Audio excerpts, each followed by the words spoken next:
It's time to meet the faces behind the microphone on the Rural Radio Network. On the Rural Radio Network. The Rural Radio Network. On the Rural Radio Network. We're on the Rural Radio Network. On the Rural Radio Network. On the Rural Radio Network. This team is excited to bring you trusted agriculture news, weather updates, and market reports to listeners all across the Midwest. So stay tuned for our latest segment on Meet the Broadcasters.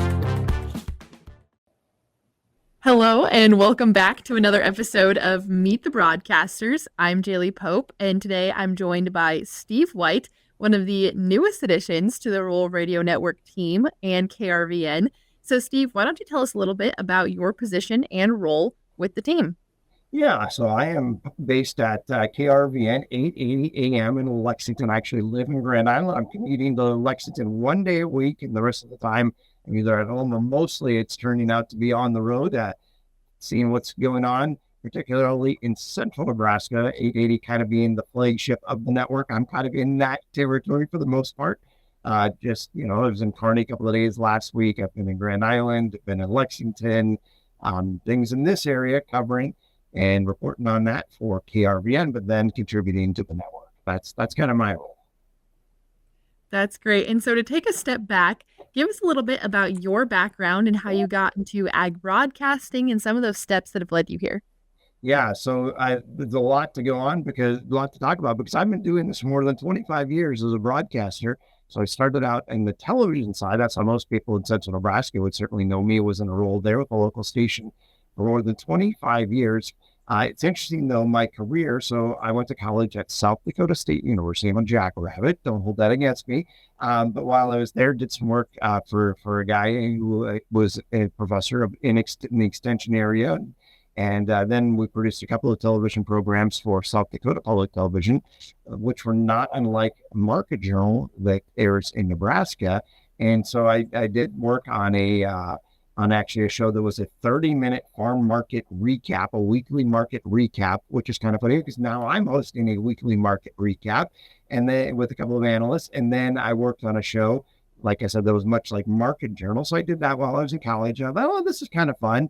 I'm like, well, good experience, but I mean, when am I ever going to need to use this actually and the job?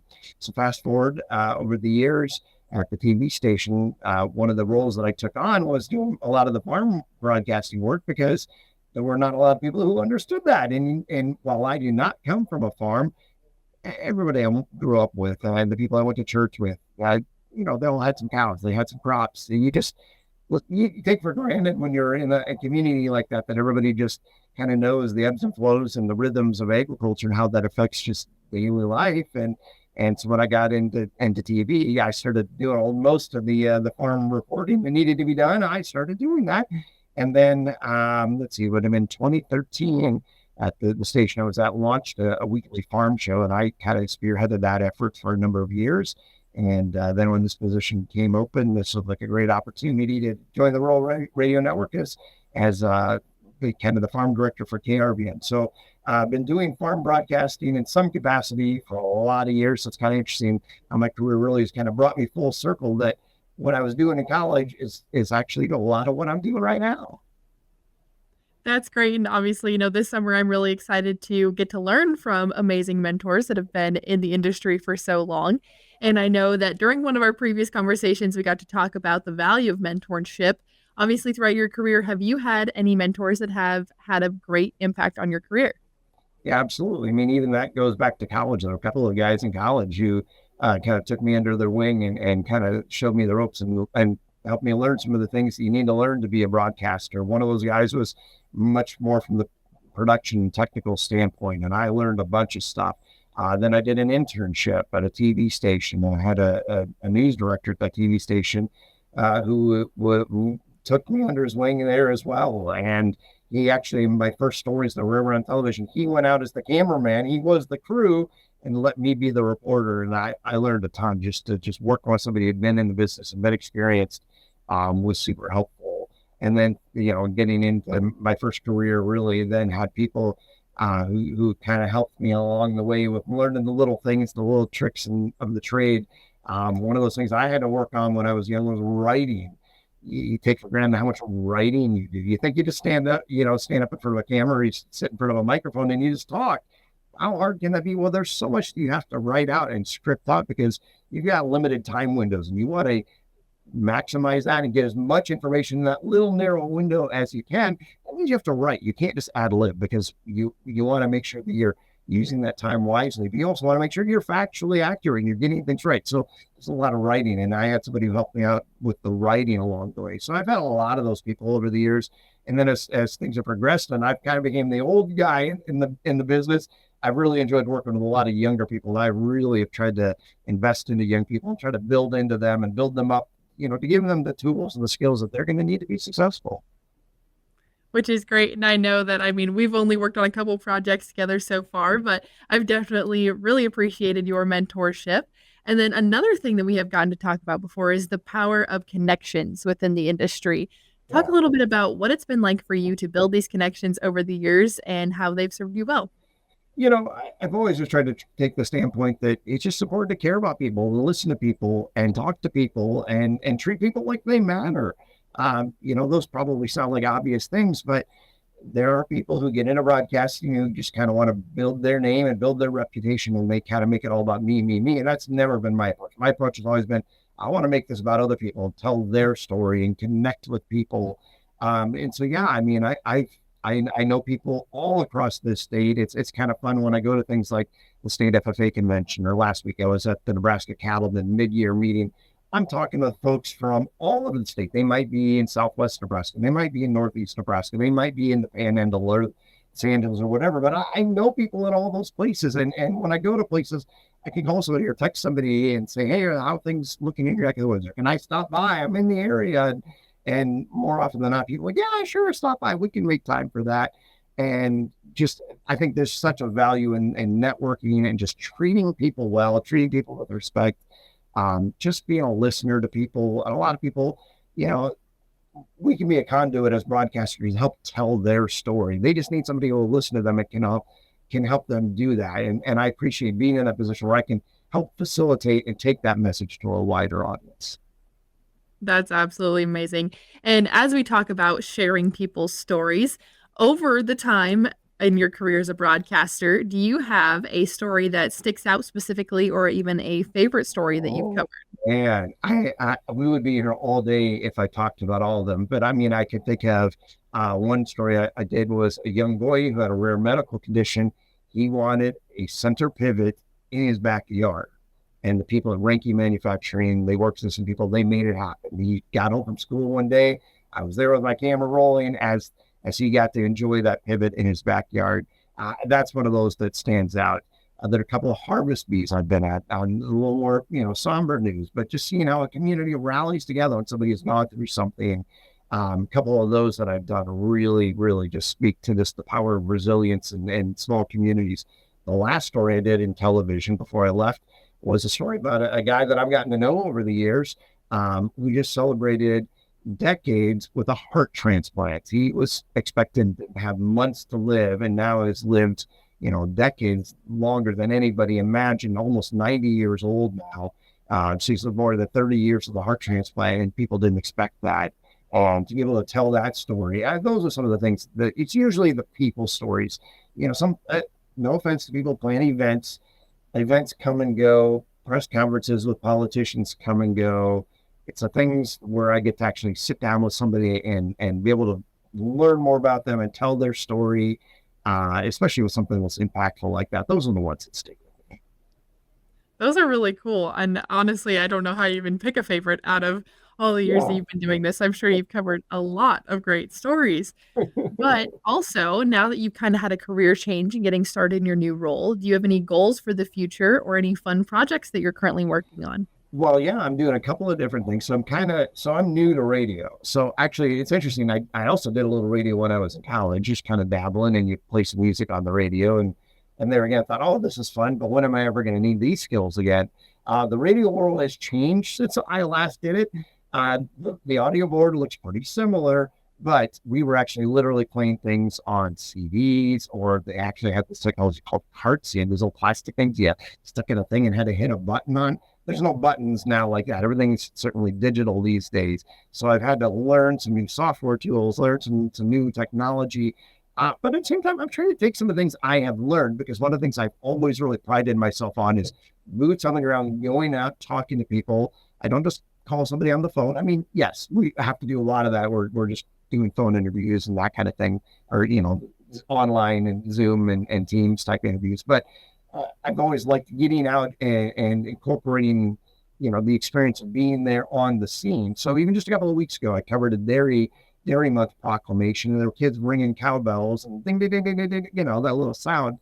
I got my recorder and I recorded just a bunch of audio of that and talked to kids about the favorite flavors of ice cream. And I worked that in to the piece instead of just doing just a traditional 4-minute interview on the radio. I had some fun with it and brought some of those elements into it. So I'm trying to do some new things, taking what I've done before and what I've learned and what I think I'm good at. Hopefully people agree, and taking some of that to the radio and trying to make it immersive and kind of give you kind of a soundscape. I don't even know what the word would be, to kind of make you feel like you're there. So when you're listening, and you've got, especially if you're listening to 880 KRVN, hopefully that's the one you're listening to. Of course, all of our network stations are great, but that's the one I'm attached to. So I hope that's the one you're listening to. That, if you're in the pickup or in the combine or the tractor or whatever it is you're doing, that you hear something on the radio. What? That did sound like everything else I hear. You're going to want to stop and listen and pay attention. That's kind of hopefully what I'm going for. That's great. And okay, before we round out our time, we're going to move into the fun questions. Okay, let's do it. So my first question is, if there was a TV show or a movie about your life, what actor would you want to play you? Oh, you're throwing me for a loop there. I was not expecting this one. I don't know. I'm one of these people who just goes, oh yeah, that guy. That's the guy who was in that other thing. I don't even remember the actor's name. So I'm gonna have to pass on that one. I don't have a good answer for you on that one. Okay. We'll move on to, what are your either favorite book, movie, or TV shows? Okay. Gosh, how long do we have? So I'm gonna pull up my Goodreads app. Are you familiar with Goodreads? Yes, I have heard of that. Okay, so this is an app where you can track your books that you read. And so it shows that I have read, since I've been using this app, I have read 475 books. Oh, wow. And I should tell you, there are 5 people in my family, 3 kids, my wife and I, and I have read the least amount of books of anybody in my family. Your eyes are like bugging out there. I mean, I get it. I mean, I am the daughter of an ex-librarian, so I get reading all the time. I just wish I had more time to still read. I know. So I read to my kids every night. We read a chapter book together, and then I usually read at night as I'm falling asleep. So yeah, I mean, I read all sorts of different things. I actually just read a book about tuberculosis, which was really weird, which was really interesting. But I read fiction and nonfiction and all sorts of things.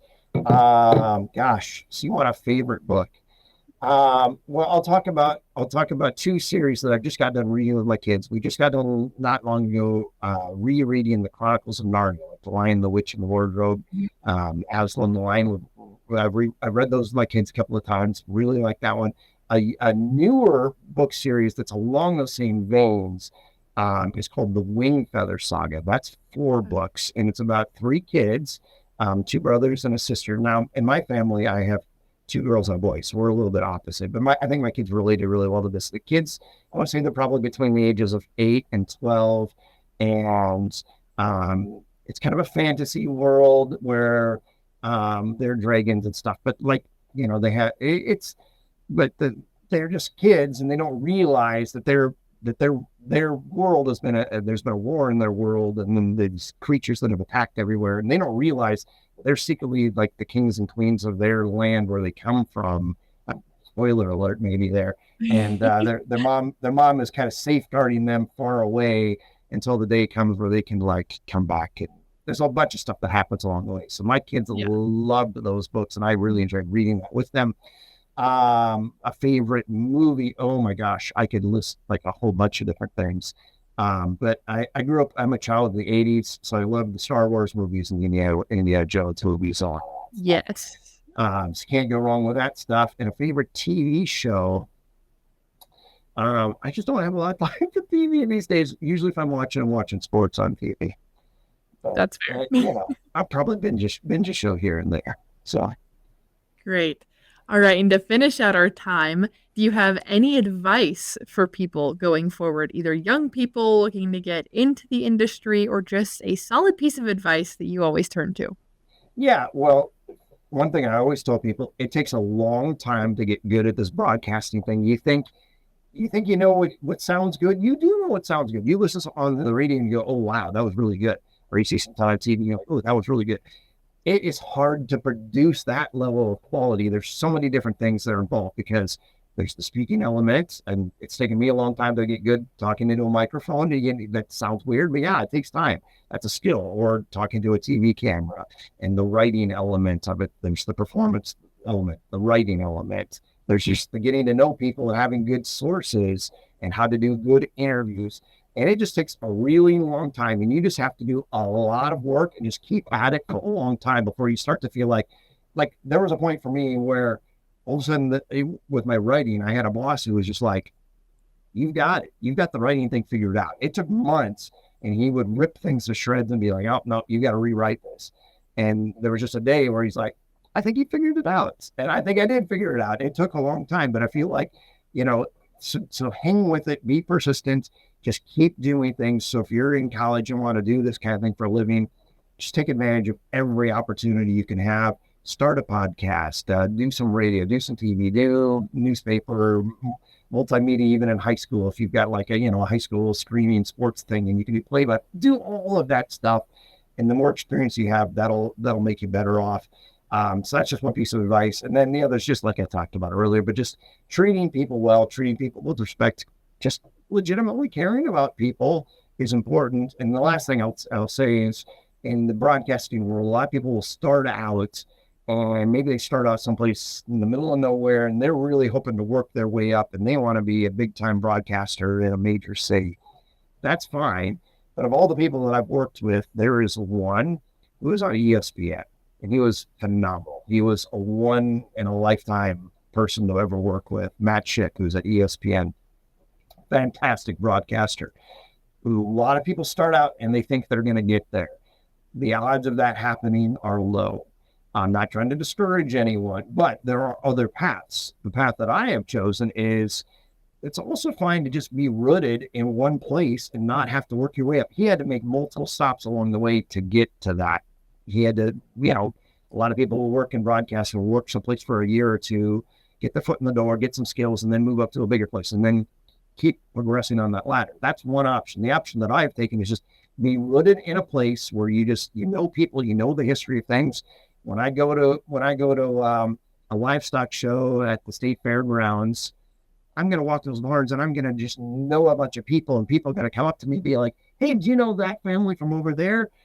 They've got a great story because blank. And so I've got that rapport with people and that connection with people. And it's to the point that I can just go places now. People will find me and tell me really interesting things that they're not going to tell just anybody else because they don't have that connection. So there are different paths you can take. And I think there's some value in the one that I've taken, but of course I'm a little biased. That's awesome. And thank you so much for giving us a little insight onto your career and how you've built it forward. And I know that you have a lot of things to get to, but thank you so much for joining me today. All right. Thanks, Shaylee. Thank you for watching and tune in next week for our next segment on Meet the Broadcasters.